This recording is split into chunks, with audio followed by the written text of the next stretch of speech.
Sir, நம்முடைய யூடியூப்பை பார்த்துட்டு நிறைய பேர் கேள்வி கேட்டுக்கிட்டு இருக்காங்க. அதில் ஒருத்தர் என்ன கேள்வி கேட்டிருக்காங்கன்னா, அவருடைய கனவில் தினமும் பாம்பு அடிக்கடி வந்துக்கிட்டு இருக்குது. காலையில் படுத்தாலும் சரி, அதாவது இரவில் படுத்தாலும் சரி, இல்லை எழுந்திருச்சாலும் சரி, எழுந்திருக்கும் போதும் சரி, இடையில எந்த நேரத்துலையும் பாம்பு அடிக்கடி வந்துக்கிட்டு இருக்குது அப்படின்னு சொல்கிறாங்க. அதை விடவும் அதை பற்றியே நினைத்து கொண்டிருக்கிறதுனால பயம், பதற்றம் தொடர்ச்சியாக இருக்குது. இது ஒரு வருஷக்கணக்காக இருக்குது. அதுலேருந்து என்னால் மீண்டு வர முடியல அப்படிங்கிற மாதிரி அவங்க சொல்லிக்கிட்டு இருக்கிறாங்க. தொடர்பு கொண்டும் அது சொல்கிறாங்க. அவங்க கேட்குறது என்னென்னா, இது ஏன் இந்த மாதிரி கனவு வருது, இது இருந்து நான் எப்படி தப்பிக்கிறது, அதுக்கு ஏதாவது பரிகாரம் இருக்கா அப்படின்னு கேள்வி கேட்டிருக்காங்க. இதுக்கு உங்களுடைய பதில் என்ன டாக்டர்? பொதுவாகவே கனவுகள் அப்படின்னு சொன்னால், நைட்டில் தூங்கும் பொழுது நல்லா டீப்பாக தூங்கிடணும், காலைல ஃப்ரெஷ்ஷாக எழுதணும், கனவுகள் வரக்கூடாது. நைட்டில் நாம் தூங்கும் பொழுது it is a mechanical process time. நம்ம பாடியில் இருக்கிற எல்லா ஆர்கன்ஸும் ரெஸ்ட் எடுத்து ரிஜுவினேட் பண்ணிக்கிற டைம் அது. தனித்தானே புதுப்பித்து கொள்கின்ற நேரம் அது. அந்த டைமில் டீப்பாக தூங்கணும். யாரெல்லாம் நல்லா டீப்பாக எந்த டிஸ்டர்பன்ஸும் இல்லாமல் தூங்குறாங்களோ அவங்க தான் பர்ஃபெக்ட் ஹெல்த்தியாக இருக்கிறாங்கன்னு அர்த்தம். அது இல்லை கனவு வருது அப்படின்னு சொன்னால் இட் இஸ் எ நெகட்டிவ் சொல்கிறோம். அது கனவுன்னு வந்தாலே நெகட்டிவ் தான். அது எந்த கனவாக இருந்தாலும் சரி. இருந்தாலும் அந்த கனவு ஓரளவுக்கு அலோவ் பண்ணலாம். நல்ல கனவாக இருந்தால் அதை அலோவ் பண்ணலாம். அந்த கனவுகள் ஃபோர்டெல்லர்ஸ்ன்னு சொல்லலாம். பின்னால் வருவதை முன்னால் நமக்கு அட்வான்ஸாக காட்டக்கூடியது.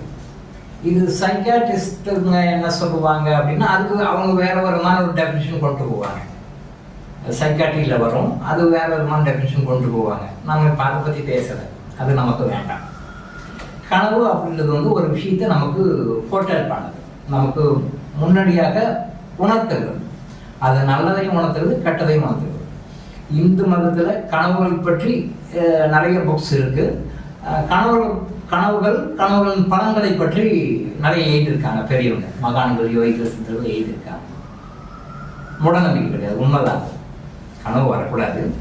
அப்படி கனவு வந்தால் கனவுக்கு என்ன பலன், எந்த மாதிரி கனவு கண்டால் என்ன மாதிரி பலன், அது மூடநம்பிக்கை கிடையாது, உண்மைதான். மக்கள் அனுப்பாச்சு என்ன பண்ண, மூடநம்பிக்கைகளை உண்மைன்னு நினைக்கிறாங்க, உண்மைகளை மூடநம்பிக்கைன்னு நினைக்கிறாங்க. ஆச்சரியமாக தான் இருக்குது. மூடநம்பிக்கைகளை எல்லாம் உண்மைகள் நினைக்கிறாங்க, உண்மைகளையெல்லாம் மூடநம்பிக்கைகள் நினைக்கிறாங்க. இந்த கான்ட்ரவர்சியில் தான் இந்த பப்ளிக்ஸ் ஆர் சஃபரிங் மோர். இது தெரியாமையினால தான், அறியாமையினால தான் ரொம்ப கஷ்டப்பட்டுருக்காங்க. முடிஞ்ச வரைக்கும் கனவு வராமல் பார்த்துக்கோங்க. கனவுகள் வராமல் பண்ணுறதுக்கு என்ன பண்ணணும்னு அடுத்த வீடியோவில் நான் சொல்கிறேன்.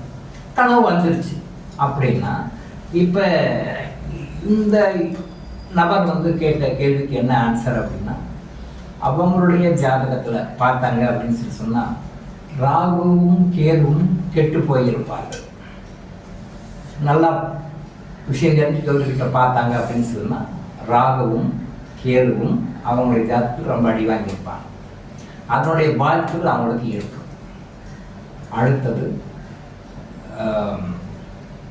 புதன் கிரகம் பாதிச்சிருக்கும், சந்திரனும் பாதிச்சிருக்கும். ஜாதக ரீதியாக பார்த்தா இந்த பாதிப்புகள் இருக்கும். இது சம்மந்தப்பட்ட லைஃப் ப்ராப்ளம்ஸ் அவங்களுக்கு இருக்கும். இதுலேருந்து வெளியே வர்றதுக்கு என்ன வழி அப்படின்னு சொன்னால்,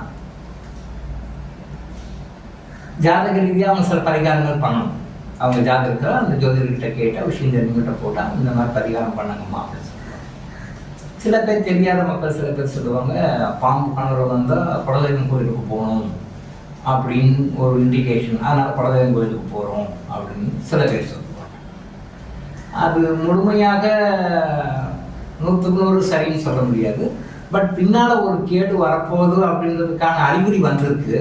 அப்போ இந்த அறிகுறி வந்ததை போக்குறதுக்கு என்ன பண்ணணும், இறைவன்கிட்ட போகணுன்றத புரிஞ்சுக்கிறதுக்காக அப்படி ஒரு விஷயத்தை நம்ம எடுத்துக்கோம். கனவுல பாம்பு வந்தது, அதனால் கோயிலுக்கு போகும். இப்போ கனவுல பாம்பு வந்ததுன்னா பின்னாடி உங்களுக்கு எதோ கெடுதல் நடக்க போகுது, வரப்போகுதுன்னு அர்த்தம். நெக்ஸ்ட் 120 டேஸ்க்குள்ள அடுத்த இந்த கனவு கண்டாங்க அப்படின்னு சொன்னால், அடுத்த 120 டேஸில் அவங்க லைஃப்பில் ஏதோ ப்ராப்ளம் வரப்போகுதுன்னு. நம்முடைய வாழ்க்கையில் நடக்க போகிறது எல்லாமே இண்டிகேஷன் அட்வான்ஸாக காட்டி கொடுக்கும். சயின்டிஸ்ட் வந்து இதை பிரெயின் மூலமாக ஆக்டிவேட் ஆகுதுன்னு சொல்கிறாங்க. அந்த பிரெயினையே ஆக்டிவேட் பண்ணக்கூடியது வேற சில விஷயங்கள். நம்ம அந்த விஷயத்தை பற்றி பேசுவோம். பிரெயின் பண்ணலை, பிரெயினை சில சக்திகள் ஆட்டிருக்குது. அந்த சக்திகள் தான் வந்து நம்ம கண்ட்ரோல் பண்ணி சரி பண்ணணும்.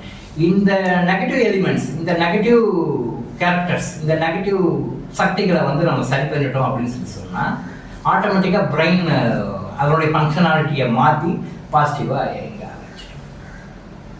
மூளை உங்களுக்கு கொடுக்குற சிக்னல் தான் அந்த கனவு.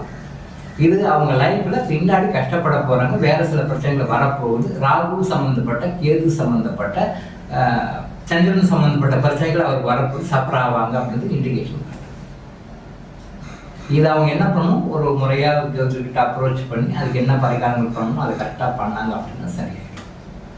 சைக்காட்ரிஸ்ட்டை போனால் அவங்க என்ன பண்ணுவாங்க, இதெல்லாம் வந்து ஒரு இன்ட்யூஷன் அப்படின்னு சொல்லி நினச்சிட்டு அந்த இன்ட்யூஷனுக்காக ஒரு செடேட்டிவ் மெடிசன் கொடுத்து அதை சப்ரஸ் பண்ணிடுவாங்க. அது சப்ரஸ் பண்ணும்போது அதனால் அவங்களுக்கு நிறைய சைட் எஃபெக்ட்ஸ் பின்னாடி இருக்கிற என்டர்பிரைன் கிளான்ஸ்லாம் அஃபெக்ட் ஆகி பெரிய பிரச்சனைகள். அது சைக்காட்ரிக் ரீதியாக போனால் அந்த ரிசல்ட் தான் கிடைக்கும். அவங்களுக்கு முழுமையான ஒரு பர்மனன்ட் சொல்யூஷன் வந்து அவங்களுக்கு கிடைக்காது. என்ன பண்ணணும் அப்படின்னா அவங்க லைஃப்பில் என்ன மாதிரி அவங்க அரஸ்கோப்பை நல்லா பத்தராக பண்ணாங்கன்னா நல்லா தெரியும். எல்லாமே அரஸ்கோப்பில் இருக்குது. நான் ஏன் அடிக்கடி அரஸ்கோப்பை பற்றி பேசுகிறேன்னா அரஸ்கோப்பில் எல்லாமே இருக்குது, ஜாதகத்தில் எல்லாமே இருக்குது. உங்களுக்கு ஏன் இந்த பிரச்சனை டைமில் வருது, எதனால் காரணம், என்ன தப்பு பண்ணி எதனால் இருக்குன்னு ஜாதகத்தில் இருக்குது. அதை நீங்கள் தப்பாக பார்த்தீங்கன்னா அதில் ரெமெடி பண்ணால் சரியாக போயிடும். நல்லதும் கெட்டதும் எல்லாமே ஜாதகத்தில் இருக்குது. இதை முறையாக பார்த்து சொல்லக்கூடிய ஜோதிடர்கள் இன்னைக்கு இல்லைன்னு சொல்லலாம்.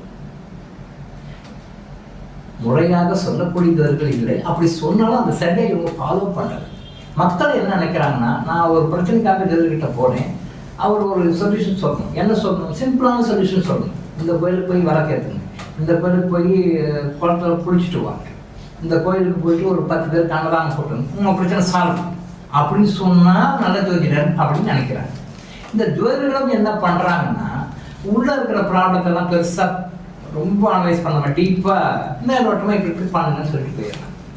சில பேருக்கு ஒர்க் அவுட் ஆகுது, நிறைய பேருக்கு ஒர்க் அவுட் ஆகாது. ஒர்க் அவுட் ஆகிறவங்க சந்தோஷம், right, okay, happy. Work out ஆகாதுன்னா அப்போ இந்த ஜோசியர் வேஸ்ட்டு, வேறு ஜோசியரை பார்ப்போம். இந்த ஜோசியர் வேஸ்ட்டு, வேறு ஜோசியர் பார்ப்போம். இப்போ எப்படி உடம்பு சரியில்லை, ஒரு டாக்டர்கிட்ட போனால் அவர்கிட்ட சரியாகணும், இன்னொரு டாக்டர் மாற்றுறாங்க, இன்னொரு டாக்டர் மாற்றுறாங்க, அப்படி அப்படியே மாற்றி போய் கடைசி காற்று டாக்டர்கிட்ட போய் லட்சங்கள் பண்ணி செலவு பண்ணி ஒரு வழியாக போகிறாங்க. போகும் அதே மாதிரி ஜோதிடரா இவர் இல்லை வேஸ்ட்டு, இவர் இல்லை வேஸ்ட்டு, இவர் இல்லை வேஸ்ட்டு, இவர் இல்லை வேஸ்ட்டு அப்படின்னு ஒரு ஜோதிடராக மாற்றி ஒரு சிஸ்டமாக மாற்றி கடைசியில் அப்படின்னு தான் போகிறாங்க. உங்களுடைய ஜாதகத்தை தரவாக அனலைஸ் பண்ணிங்கன்னா உங்களுக்கு இது எதனால் வந்ததுன்னு கரெக்டாக எல்லா ஜோதிடத்துலையும் கரெக்டாக இருக்குது.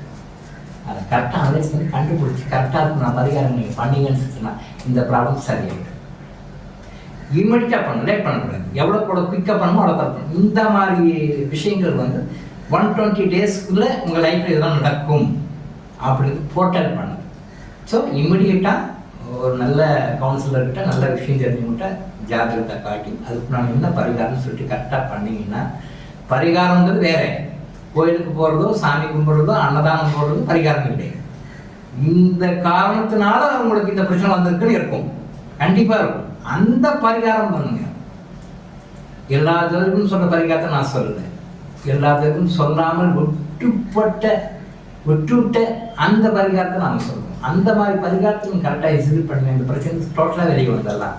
ப்ராப்பராக பண்ணிங்கன்னா அடுத்த 120 டேஸில் உங்களுக்கு சுத்தமாக எல்லாமே நில்லாயிடும், ஹாப்பியாக இருப்பீங்க. அந்த முறையை ஃபாலோ பண்ணி செய்யுங்க.